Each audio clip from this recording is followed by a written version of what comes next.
Welcome back, everybody. It's another episode of the Cadre Concept. I'm your co-host, Chris Angel, here with your excited host, Shane McGraw. Chris, I'm enjoying this. There's something that happens in your brain when you know that every week you're going to try to put yourself out there. Mm-hmm. Like everything I do is running through this filter of like, and it's two parts. It's kind of like, I think I now get it, Chris. You know how when they say that when you're a teacher, you have to be the best student first because you have to teach. Right. So like everything has a different value. When you read a book, you're like, crap, I got to talk about this tomorrow. So I better really pay attention. Like what a blessing. I think everybody should call Chris and everybody should get a podcast just so they focus their brain on becoming a student, or they have to be forever learning because they're responsible for the content of which. That is so good. I think that's worth more than the actual result of a podcast. It is. You have to be at a certain level in life to like realize like the real game isn't like what you're doing out there and trying to create a lead. The real game is how you expand. And this, like you said, this format, I'm so glad that you saw that because this format does that. And most people miss it. They miss that the real gift of this is how you develop, not what you do for your business. You know, another thing that really jumps out at me is not so much just development for me, but it's also the vulnerability. Does that kind of relate? I mean, I'm telling a story. There's people, everybody's going to formulate opinion about me. And, opinion like assholes, they all stink. We don't want them. Put yourself out there is vulnerable and, people hurt people. So the likelihood of me getting negative pushback is high. But I'll give you an example, Chris. I think when you put your story out there with authenticity, like me and you, I think about our topics all week, but I don't jot down notes, right? I'm coming from what I believe and I got some things I want to talk about and then we're just kind of seeing where it takes us, right? Yep. So when I listen to these back, I'm learning as much as you guys are because I'm an external communicator. Yeah. Well, I had a buddy of mine named Bill call me and I knew him like 10 years ago. He was my big mucky muck boss in my mortgage business. And he calls me, he's like, dude, what are you doing, man? I'm like, I got to know. And I was like, what are you talking about? And he's plugged into my social media world. And I hadn't put that together because I'm just telling my story, right? And he starts asking me all these questions. And turns out he's like, Shane, not only am I like cheering for you, but like, pick up the phone and call me next time you have an opportunity because I want to work with you. And I was like, what? I mean, I hold this guy on the highest of, he's just a good person. So good. And I just respect him. So the fact that he wants to give me a bunch of money and help me do business or he wants to be part of that, like what a compliment. But I don't think it would happen unless I created this vulnerable moment. Yeah. What did I don't remember if I said it on your show or some other place, but the currency of the tribal economy is vulnerability. The cadre economy, you mean? Yeah. The cadre economy. The currency is vulnerability, transparency, authenticity. And the weird thing is, just like you said, like that happens all the time to people. Like you be vulnerable and it doesn't have to do anything necessarily with what it is you sell. And people go, dude, what are you doing? Like, I just want to be a part of whatever it is you're doing. It generates business because people feel refreshed. They feel safe. They feel like you're one of them. And so that just creates opportunity. You don't know what opportunities it's going to create, but I was trying to transition that too, because I feel like we're setting up our topic really well. I do too. Really well. Because there's a lot of stuff, like when you get vulnerable, like all of a sudden there's a lot of chatter that can happen about like, why am I doing this? Maybe I shouldn't have said that. And I think to your point for today's topic, like affirmations become one of those encouraging things to keep yourself on track in the middle of pressing forward into the unknown, So speak about that, dude. This is your topic. So the way it works is, affirmations, what you focus on becomes your reality, right? And so like, let's break down those words and let's dig into some tactics. So I've been thinking, Chris, of course, every time we talk, I want to give people things to put in their noggin and be introspective about. Right. But ultimately what I want to see happen is I want to see people take action. I want to see people, try the shoe on or, try it a different way and see if the outcomes are different so that they can genuinely be on this journey with me and they could test. Mastery is a bunch of small habits over time. And so you have to kind of hear something that resonates with your story and says, man, I wonder if I implemented that into my life consistently, what would be the long-term compounding effect of that? So like this affirmation thing, this isn't just a hokey pokey idea. This is something that I would say, like, pick one thing you'll do from an affirmation standpoint that you'll focus on. And then, literally lean into the lessons that it teaches you over the next couple of weeks, and then share your story with us. I think one of the things that I'm looking for, Chris, out of our group is I want to hear people's response. I mean, I'll keep putting out the content. I'm coming from contribution, which is what we're getting to. Right. I don't care if anybody responds. I just want people to receive what I'm giving because it's free for me. But my affirmations, like, it really helps with the affirmations if someone else is picking it up and like affirming that it's working. Does that make sense? Yeah. Unpack affirmations. Cause what does that mean specifically? I think because we've all heard it, but what does it mean to you? What is it? Is it just a statement? Is it a mantra? Like, yeah. So I have a thing, I wrote it in my book, and I've written it in lots of different ways and things. And what I always talk about is it's the get to attitude. I get to endure this. I get to receive this generosity. I get to be this person's friend. I get to be married. I get to be a father. I get to work out. You know, I get to taste this tasty beverage. Like, if you start to come up with a mindset of that, I get to, it's a focus. It's a way of navigating things. Like, I get to sit in this line and stare at these beautiful flowers while I wait for my Taco Bell. Right. You know what I mean? That kind of thing. Like, you could turn anything into a get to mantra, right? Like, that's an affirmation. I get to blank is an affirmation. Is that what you're saying? I get to, I'm blessed to have this. How lucky am I? Like, and that's a thought process that you get to choose. And so I've been playing with it for a while because, you know, like I told you guys, the audience that have been following, I grew up with probably a toxic mindset, both what people gave me. And then my response to things was, I focused on the negative for a lot of part of my life. I focused on the victim mentality for a lot of part of my life. And I still do. It's my natural modality still today. My goal for the year is to never be offended. You've heard me talk about that? Right. Yeah. Dude, ever since I started focusing on not be offended, I realized I'm actually offended all day long. And I'm like, fudge, because I'm focusing on not being offended. I'm acutely aware of how often I'm offended.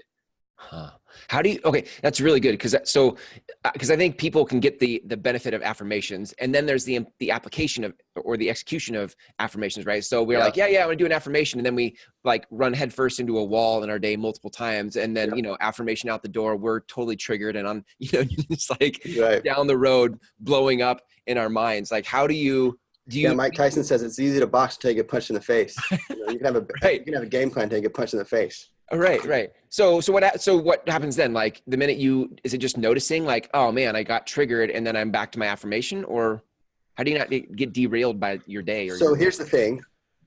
Anything you start today, you have to be willing to do for a year. That's the first rule.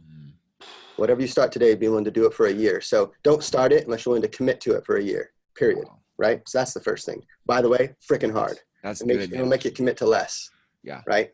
So that's the first thing. Write that down, because that's a big becoming part of my, right now I just bought a new big farmers company, and I merged mine with theirs. And now I got this big old book, and I went and hired all these people. So now I have this big, huge ball that I've got to go and establish and grow, right? While not being the center of it. I have to lead and hire amazing people and get them to work together to serve people without me being the center of the agency. My job is to serve those who serve others, because I'm a leader, right? Right. I didn't buy the agency to be the namesake. I bought the agency to grow a team that serves people. Right. Well, that's a really hard conviction. So I have to ask myself every time I'm going to implement something, I'm like, well, can I do this for a whole year? Because I owe it to my clients and I owe it to my team to give them the consistency of it. So it's making it really hard for me to decide. But I'll tell you, as I'm picking things, it's changing. So here's how I think you kind of begin this process of having the positive affirmations. I think the first and foremost thing that I've found that helps me, and remember, this is just Shane's head, you know, read a better book and you might find better information, but this is what I got. So when you wake up in the morning, the first thoughts you have are up to you. And so I believe if you tell yourself in the morning you're going to wake up with this mindset, and then you wake up and you have that mindset, you'll have it. And then you get to choose to respond to it. Like, I'll give you an example of my this morning. So Tuesdays are my days to take my kids to school. And I go back and forth between like, crap, I don't have enough time to take these kids to school because I'm an early riser. So I'll wake up at like 4:30, and then I'll be at my office for 2 or 3 hours before anybody else. And that's when I get most of my heavy lifting done and set up my whole day. And then the rest of the day I can I have a win the day by noon philosophy. So I work really hard from an early time till noon, and then the rest of the day I allow it to happen naturally, right? Right. Yeah. Like that. Well, so if I take that morning out, it really affects my effectivity, if you will, from my business. But my kids are the most important thing on the planet to me. Right. So I schedule them in first. Mm-hmm. And if they're going to be the most important, I got to make them the most important. I got to put them in first, and then I get to plan around them, right? I get to. Yeah. Yeah. I get so to. I get up in the morning, and all three of my kids are being little turds. The two oldest ones don't want to take showers. The middle one doesn't want to take a shower because she left her brush at her grandma's, and she can't brush her hair with any other brush in the house. Right. The little one thinks he's sick and wants to stay home with mom. The older one is running around, bouncing off of every wall, picking on his kids, and then they're all late to get in the car. Before you know it, we're in the car, and I'm trying to. So one of the things that I do is every Tuesday, I call them, it's Be Great Day. And from the time they get in my car until we get to school, I pick a topic and we talk about being great and being the best version of ourselves. And so I'll talk about like respect or hard work or whatever every single Tuesday. Yeah. And this time was about how you guys need to be more thankful to your mom and dad because you're walking around acting like the world's about you. And you guys need to be working together to serve your parents while your parents work together to serve you. We're not put on this earth to babysit you. We're put on this earth to do life with you. And you seem to think that this is a bank account that you can just make withdrawals and never put any deposits in. And I was mad. And then by the time I got done, I had to recover because I get to take my kids to school. I get to experience them in their adolescence. I get to see them start to develop their own opinions. My daughter, I used to struggle to get her to brush her hair at all. And now she won't brush her hair with a certain brush. So this is a process of seeing her grow. So the Get To philosophy started in the morning with me choosing to have a philosophy of being in abundance and being present where I was present. So I have a mantra that I use every morning, and I wanted to share it with everybody, and so you guys can see if it fits you and take pieces of it that fit. Right. So here's my mantra. So what I always tell myself is I do a physical reference. So I always go like this around my, like the cheese thing that. The cheese thing. What do you say? Discount double check. When he does that with this thing, and it's I don't know what that is. Packers thing, and it's cheese. You never heard of discount double check? No, I know, huh? Man, but I'm enjoying watching you do it. Keep doing it. It's discount double check. Anyways, I always refer to this tool belt, and I visualize a contractor's tool bag filled with a bunch of tools that help him do his work. Yeah. Okay. And I like that. I picture myself going through my day, learning lessons, getting the opportunity to learn from both my successes and my failures, from people, from experiences, from everything. It's all lessons. I'm just a student learning. Right. And then I go, oh, sweet, a new tool. I learned something. I get to put it in my tool bag. And then when I say in the morning is, oh my gosh, today is the best day ever because I'm more prepared than I've ever been. I have more tools in my tool bags than I've ever been. And today is going to be better than the last day because I'm more prepared to be better. My results are going to be exponential. I'm going to be better at doing what I do. I have all these lessons. In 39 years, I've never had this many lessons. And that's my mindset every day. So then I get to go into it with like, oh, I've seen that before. I have a lesson. I have something that I've experienced before where I have like a trigger, a caution point where it goes, hey, Shane, this is an opportunity for you to express that lesson you learned. I think it's interesting because I like how you're doing it. I think sometimes affirmations can feel like you're trying to put lipstick on a pig, right? You're trying to like say something that you don't actually believe, and then it's hard to stay with it. But the way that you're saying it, it's very easy to believe what you just said, right? Because you're like, I've never been more prepared than I am today. Like that's true. If you think about life and what life has brought you through, that's a true statement. It's not hard to get behind it versus like, I'm a millionaire as an affirmation. If you're not a millionaire, feels like you're lying to yourself. You're like, I don't know. I'm not a big fan of this. Like I visualize a Lamborghini. I do believe with permission to achieve, you can see it. But I think it starts with your mindset around approaching your day as a student. And, coming from contribution. Okay. So you are the sum of your habits. We know that. Yeah. And your habits start in your mind and they manifest in your actions. Yeah. Yes. So I believe that you have to start with your mental game and you have to believe in your mental game enough to have wins and losses. Right. Yeah. Yeah. I like the idea that affirmations are like it changes your state. There are moments where when I say something like this, would be one of the things I say to myself is like, or that feels really good to say to myself is, I love who you are. Like I just say that to myself. I just love who you are. And then if I let that sink in for a minute, it's like, it's such a refreshing, like relief from all the, it's not good enough. You need to do more. And when I say, I just love who you are, I just, okay, all right. And it changes my state. Like my state actually change. Isn't that weird? Like you could say something to yourself, but it actually changes how you feel and think about what's next. No, it's just weird. I'm telling you, once you start wrestling with this affirmation game, it will, in my opinion, for me, humbly, it has changed, my method of, navigating my course and my journey so much to where my highs are not as high, my low are not as low. I'm learning to find a middle ground because I'm not as affected by things so much because I'm so busy focused on the lesson that I don't naturally focus on the failure. I'm focusing on the lesson. It's kind of like my son plays soccer, and if you ever watched soccer on a high level, it's like a chess match on the field. There's this big square and they're trying to get it in that little goal, and they got this ball and they can only use their feet. And so they're putting their best people on the field. And when you have the ball, their entire team is focused on taking the ball from you and going the other direction. And then when they have the ball, your entire team is focused on taking the ball and going the other direction. Well, so what you do as a team is you try to play almost like hide the rock, like you're passing it from side to side, looking for angles to advance the ball onto their position by outflanking them, by passing and working as a team. And then if you're lucky enough, you get close enough where your leg has enough power for you to take a shot. And then you'll see an entire game played and maybe one goal scored. But these guys are giving 1,000% the whole time. Well, what you don't know is that, in the first half, they got tripped and hurt their leg, but they got to keep playing, or they took a bad shot. And if they were to focus on that one thing and get stuck in it, then the rest of the game is for naught. They've wasted it. And the best stories, the best heroic stories are that guy who makes a triumphant return. It's the player that, was off his game the whole game and then stayed the course and scored the winning goal because he stayed the course. And he just happened to be in the right place at the right time. But it was his belief in the process to stay on the field and give his best effort that led to that opportunity. That's really interesting. Yeah, dude. No, I'll tell you what I got out of that, because that's really interesting. The metaphor of soccer, for example.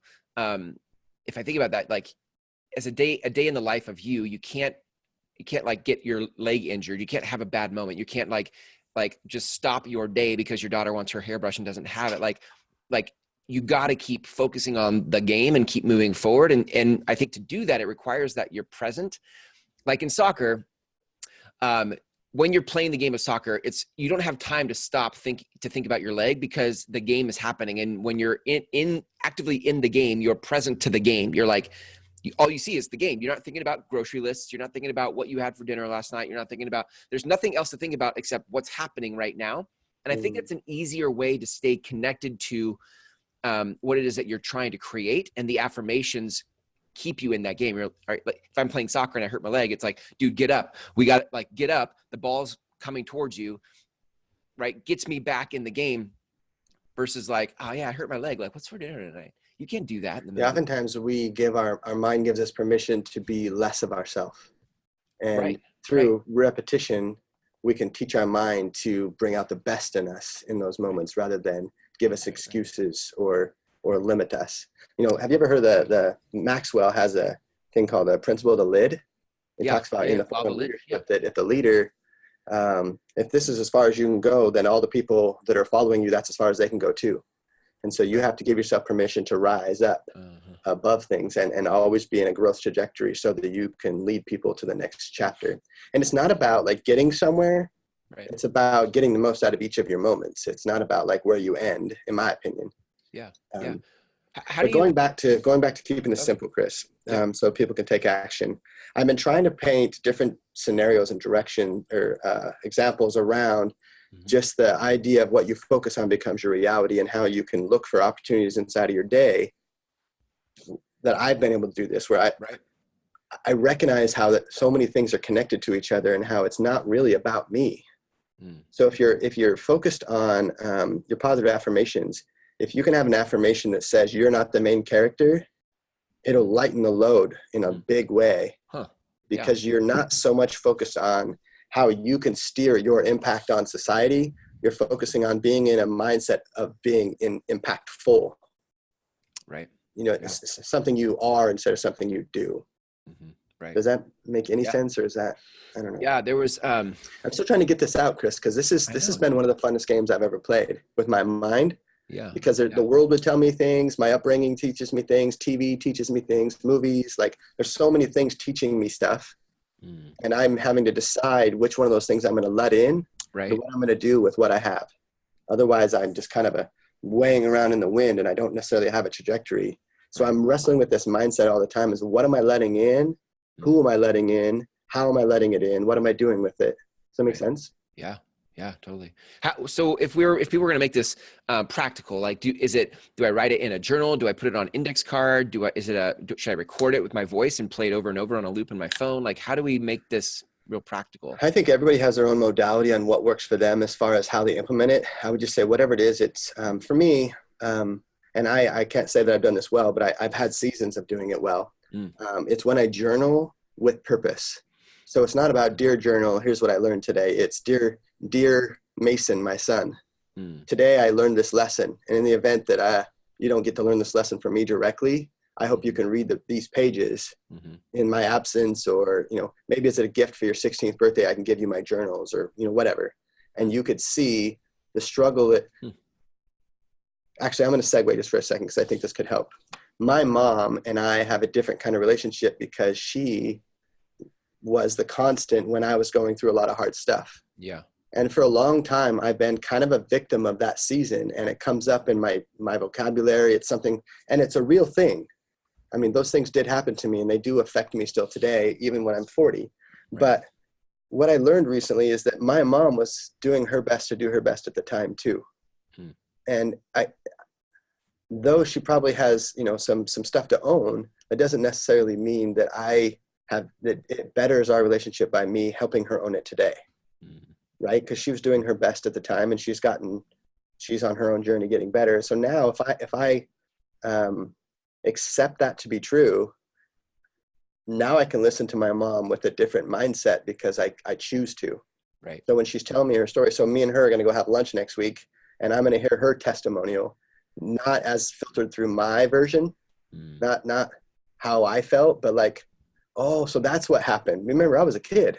Right. Most of my memories are emotional memories. I don't really know exactly what happened. I was too naive to know. But I'm going to get to hear her story and listen.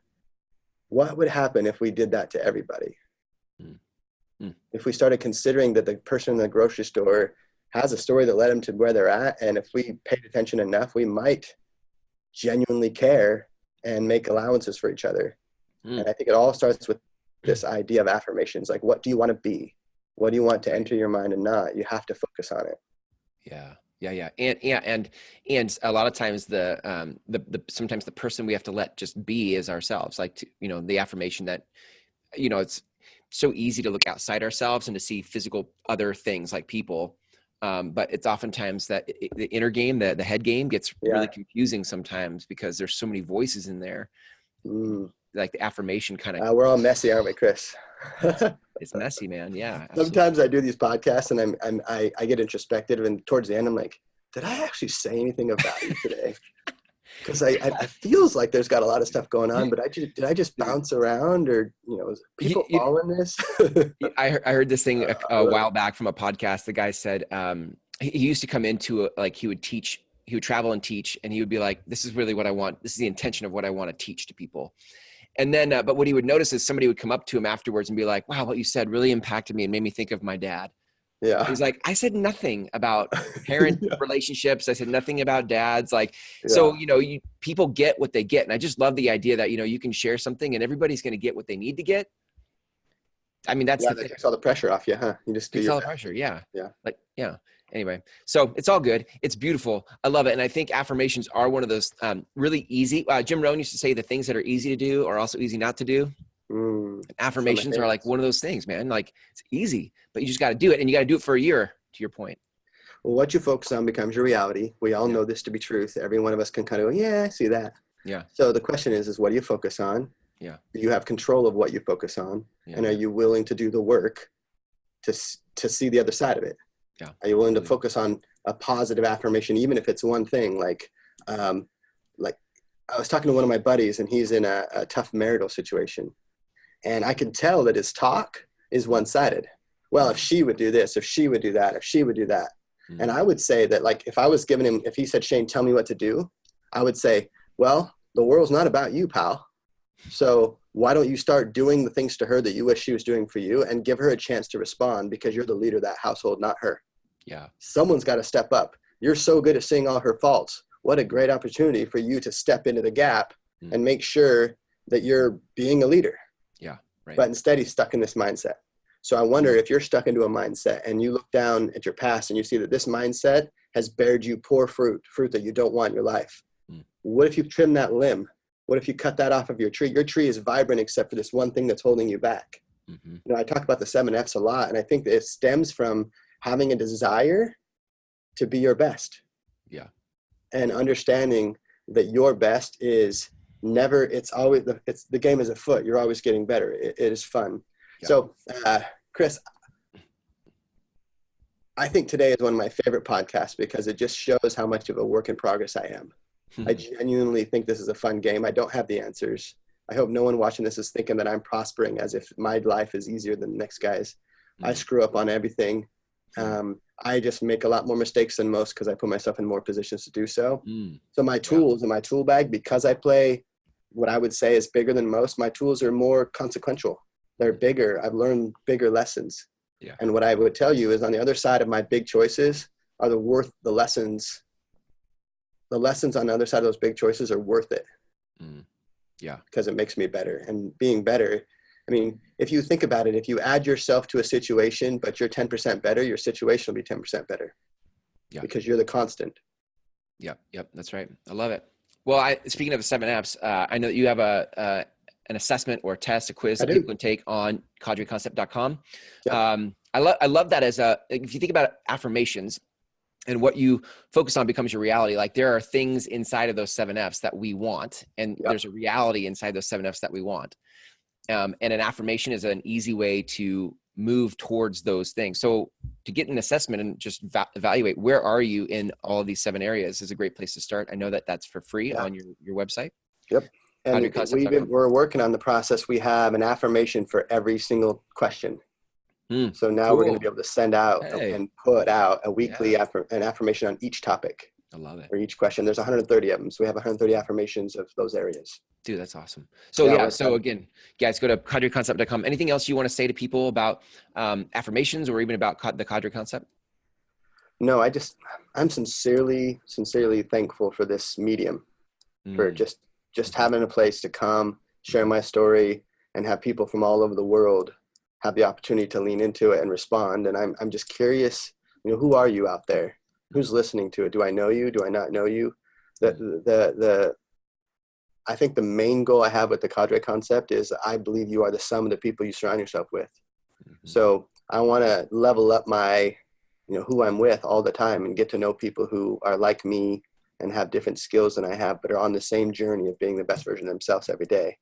And whether or not you're a tech mogul, or, own your own plumbing company, or anything in between, you're a hedge fund trader, like, we're all working to be, we're telling a story, and we'll be better together than we would be independently. So Cadre Concept is always about who are you around and how are you impacting their lives, and are you allowing them to impact yours? And it's an intentional mindset. So if you're out there and you're listening to this and please impact my life, speak words of wisdom into me, tell me your story. That's how we're going to get better. Good stuff, man. Well, you dropped some good gems of wisdom today. Thanks for sharing on your journey. And until next time, Shane. Discount, double check. Discount, double check. I can't believe you never heard of that. I never did. I never did. No, I never did. All right, man. All right, well, we'll see you next time. Cultured. See you later, bud. All right, bye.